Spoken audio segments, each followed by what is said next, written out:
So, it is just over a month now until the 2020 NBA draft. So, news is going to be coming in fast, especially the most kind of crazy thing about this draft is that the Golden State Warriors, a team who have Steph Curry and Klay Thompson coming back next year, and let's be real, Draymond Green's coming back as well, because he is, as much as I do think Draymond's great, he is a glue guy, and Draymond in a bad team is just, he's not Draymond. He's only Draymond when he's playing with Steph and Klay. Like, without those two guys, Draymond's not Draymond. So basically, they're not getting three players back. And they have some decent players. Eric Pascal was good as a rookie. I still think Wiggins has a little bit of potential. And I also have the number 2 pick in the draft. Thankfully, this year happened in a weak draft. Because, like, imagine if this was the number 2 pick in 2019. Imagine if you can get Ja or RJ Barrett. Or heck, the number 2 pick in 2018 when you can take a Luka Doncic. But, like, this year, thankfully, does not seem like that pick is the greatest. But it's interesting to see what the Warriors will do. So this is an article on bluemanhoop.com. 7 trades have flipped the number 2 overall draft pick. I just want to have a look at these because I wouldn't be that surprised if the Warriors go and use the pick. I wouldn't be surprised, but I have a feeling they're going to... I think they'll fleece somebody. I think the Warriors are smart enough that they'll fleece somebody, not going to lie. They could, if Melo drops past number 1, they could fleece the Knicks. They really could fleece the Knicks, to be honest. But, yeah, so... First trade. Golden State get Eric Bledsoe on the 24th pick. The Bucks get Jordan Poole on the 2nd pick. I mean, I would assume Milwaukee are trying to get rid of Eric Bledsoe. But how does this help Milwaukee? Milwaukee don't win a ring next year and Giannis leaves? How is this meant to help Milwaukee? Unless the rookie seems to be really good. Like, Milwaukee should do whatever the hell they can to win next year. Or at least make Giannis feel like he can win, because Giannis could walk. Although, you just never know, because again, Giannis is, he is from Europe. Maybe it's a little bit of a different attitude, and the whole legacy stuff, needing to win a ring, mightn't be as important to him. Well, he's from, so, you just never know. Like, obviously the whole legacy, winning a ring, ring chasing, it's a lot, like, that type of thing. Obviously it's important to everybody, but again, with Giannis, you never know. Like, maybe that's of lesser importance than, say, competing in the Olympics, winning that for Greece, or trying to win the World Cup with Greece, something like that. But yeah, this trade makes no sense. It doesn't make sense for either team. How the hell does Bledsoe fit in with Steph and Klay? And Wiggins? And also, how does it make the Bucks better? This is a really ridiculous trade. Unless the Warriors want to take someone at the end of the first round, this is a ridiculous trade. Okay. Schroeder. Wiggins, Jordan Poole, and the 2nd pick for Schroeder. Steven Adams? And 25th pick? You need to trade more than that. You need to trade away more than that to get Wiggins, Poole, and 2nd pick. Unless they're like making a big play for Giannis and getting Wiggins' contract off. If that even fits in their salary cap. But like, how does Steven Adams fit with the Warriors? To be fair, you can play like the JaVale McGee role but better. Or the Zaza role, or Jaja role but better. But Schroeder would be good though. Schroeder would be nice to have off the bench. He'd be like the new age Barbosa.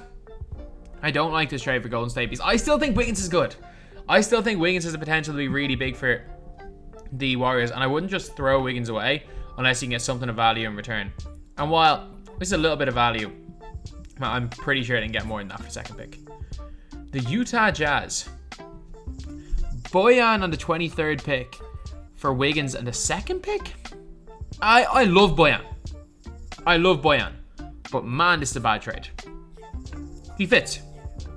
Fit-wise, it works, but like, if you're giving away Wiggins as well, and Wiggins still has some value, I get it's a bad contract, but on the 2nd pick, you have to take 2 first rounders. If you want to give up the 2nd pick, go get 2 future first round picks off the Jazz or something, or an extra first round pick. Way down the line when the Jazz might have to blow up their entire team.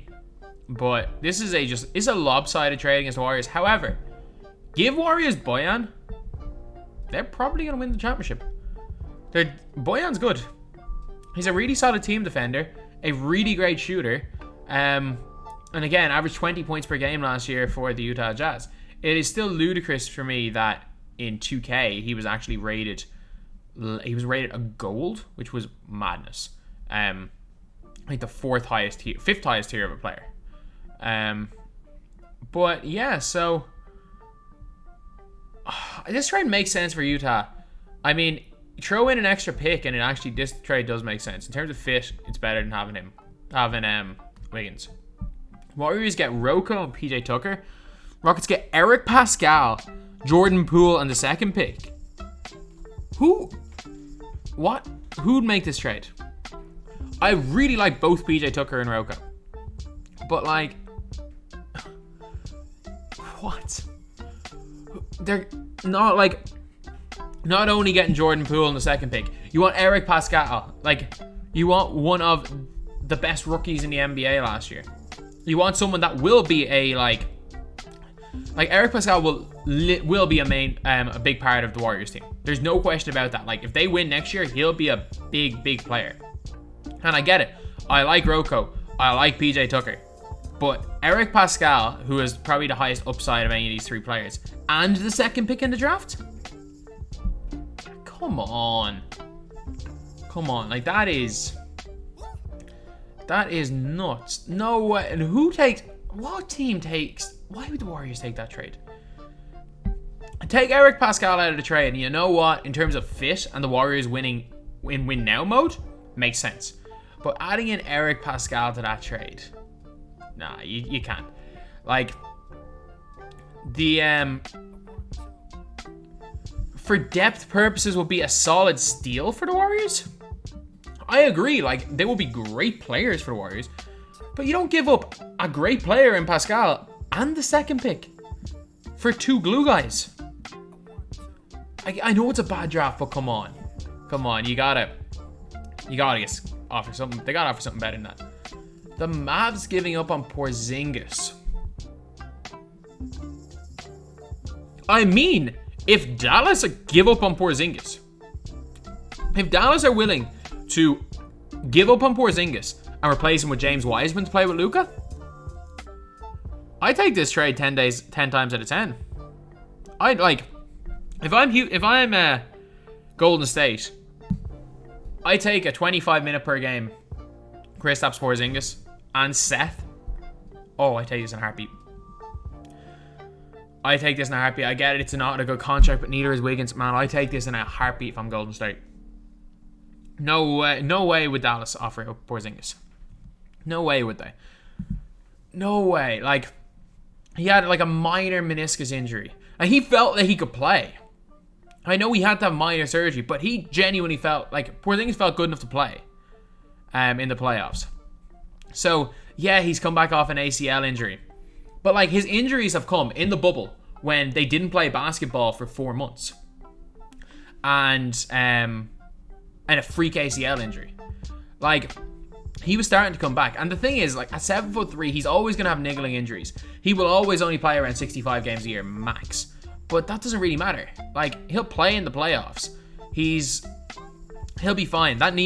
This current injury isn't going to harm him too much. Unless it's a side effect from the original ACL injury, he'll be fine.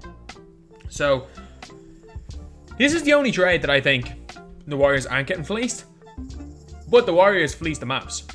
Imagine you're getting an all-star and Steph Curry's brother, who fits perfectly and was so good in the playoffs. You're getting those two pieces for a bad contract, and I get the second pick, but man, I don't think they make. No way the Dallas Mavericks make that trade. Suns look to make the leap. Kelly Oubre in the 10th pick for Eric Pascal in the second pick. I mean, I take it. I take it if I'm Golden State. And Kelly Oubre can flat out score, and he can shoot the ball, and he can play the 4. I take that trade if I'm Golden State. Because for Golden State with the 10th pick, somebody's going to fall to 10. like, this is one of those weird drafts. This will be like the 2013 draft, where, yeah, maybe one or two of the players, like, up the top are good, like, say, Oladipo was in that draft. But there's going to be so many, like, most of the best picks, I think, are going to be kind of lower-end picks in this draft. The kind of steals of the draft. But, man, if you can make this trade right here, I really like Eric Pascal, but I also really like Kelly Oubre. Yeah, I make this from the Warriors. I make this from the Warriors. Al Horford? He fits. The Warriors get Josh Richardson and Al Horford and the 21st pick. 76 get Kevon Looney, Buddy Hield. The Kings get Andrew Wiggins in the second pick. If you could find a way of getting Buddy Hield to the Warriors, that makes things a lot more interesting. If you can find a way of getting Buddy Hield to the Warriors. If the Sixers want to blow up and get rid of Horford just for his contract, if they can find weird ways, if they can find some way of the Sixers, I don't know, Sixers keeping Josh Richardson and their pick, and somehow Buddy Hield ends up at the Warriors with Horford. If the Warriors can manage to turn their second pick and Andrew Wiggins in a 3-team trade into something like Buddy Hield and Horford, I don't know how exactly it would work, but it wouldn't work. Buddy Hield's getting paid. What am I talking about? But Josh Richardson got paid, didn't he? Does that trade work salary-wise? I don't know, but this makes sense because Josh Richardson will do the same thing as Wiggins does for Warriors. Al Horford is a perfect Golden State Warriors center. On the 21st pick, they still got a gem. I like this trade for the Warriors. I like this trade. The Sixers, they get Buddy Hield. They get rid of an awful contract in Horford. Josh Richardson, who's okay, but they also get a lights-out shooter in Buddy Hield, which is exactly what they need. And the Kings get Wiggins in a second-round pick for giving up Buddy Hield, who wants out. You know what? This is actually a 3-team trade. If it works financially, it's a 3-team trade. It's win-win-win. All 3 teams, I think, win in this trade, to be completely honest. So, yeah, that's pretty much it. So, thankfully, the last 3 trades make a little bit of sense. Like, the Kelly Oubre trade, you know what? I actually like that one. This 3-team trade here makes sense, but I don't think it'll happen. Porzingis, man, if Dallas are throwing away Porzingis, I take the risk. Porzingis is almost certainly going to be better than whoever the number 2 pick is. I take the risk from Golden State. This is just a dumb trade. Not a dumb trade because these players don't fit for the Warriors. It's a dumb trade because they're giving up way too much for 2 glue guys. The Bojan trade, again, maybe add in an extra pick, but it does fit. The Schroeder and Steven Adams trade, yeah, no. I like Schroeder, not a good trade. And Bledsoe just doesn't even fit with the Warriors. So anyway, yeah, that is pretty much it. These are some of the Warriors trades. I will leave a link to the article in the description. And that's pretty much it. Pretty much everyone involves getting rid of Andrew Wiggins and his contract, which is fair. It's a bad contract. Anyway, yeah, that's pretty much it. That's the video. Thank you guys for watching. Please like, comment, and subscribe.